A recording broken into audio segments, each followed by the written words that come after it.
Let's get more on the life and times and the passing of Jacques Chirac, of course. A very sad day for many people. James Creedon's been examining what's been said online. James, give us a taste of what you found. All right, we'll start with the serious and we'll go to the more frivolous, because there's a whole spectrum of comment about him, Mark. Editorials pointing out a man of a certain amount of paradoxes. I'll start with the Courrier International. They've been looking over outre-Rhin, as they say, across the Rhine, over to Germany. And there's two editorials that pick up on there. One is in the Süddeutsche Zeitung in Munich. They say the French will remember with mixed feelings this man reputed to be all of the following: jovial but power-hungry, cordial yet extremely untrusting, charming yet ruthless. I suppose, it takes a certain... We all live with our contradictions, they say. Yeah. We do. Then Die Welt talk about how this headline here says he was the last great French president of a particular format. Jacques Chirac was the last French president whose career began in the era of de Gaulle. One could even say that he was the last to have even a fraction of the stature necessary to walk in the monumental footsteps that the general had left behind.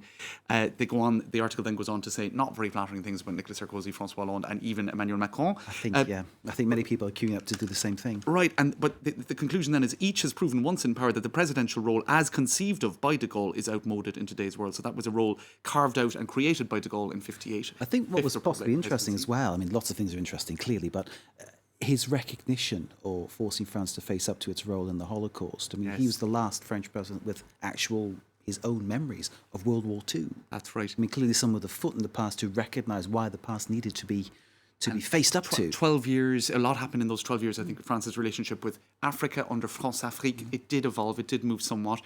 Will he be remembered fondly in Africa? Perhaps not, because it was very sort of a complex relationship between France and its former colonies then. Although he would be at a statesman level, there would have been friendships there.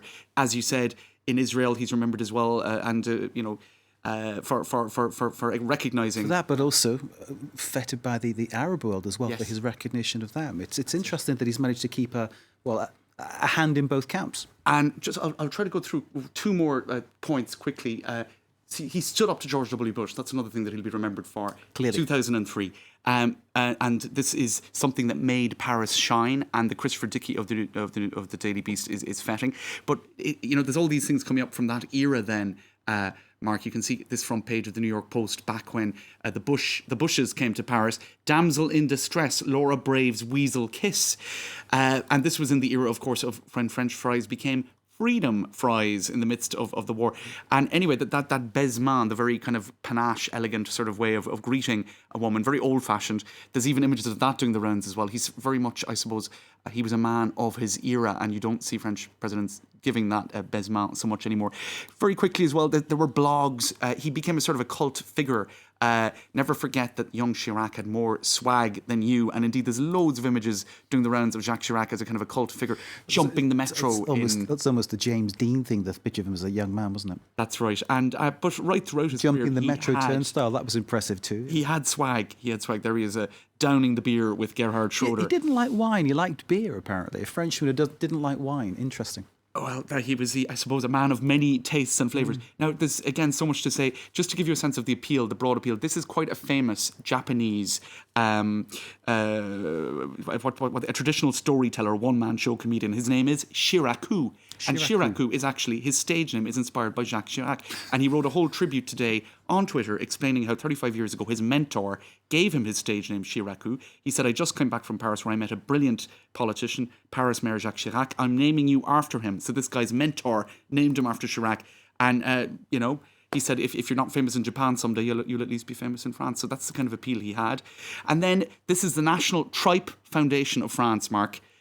Tristesse, sadness at learning of the death of Jacques Chirac, our best ambassador of tête de veau and all sorts of other tripe products. That is kind of phenomenal. And again, it talks about the spread and appeal of an arch politician. That's it. James, thank you very much indeed. James there with a look at how Jacques Chirac is being remembered and celebrated in many cases online here in France and abroad. Our coverage continues, of course. Stay with us here on France 24.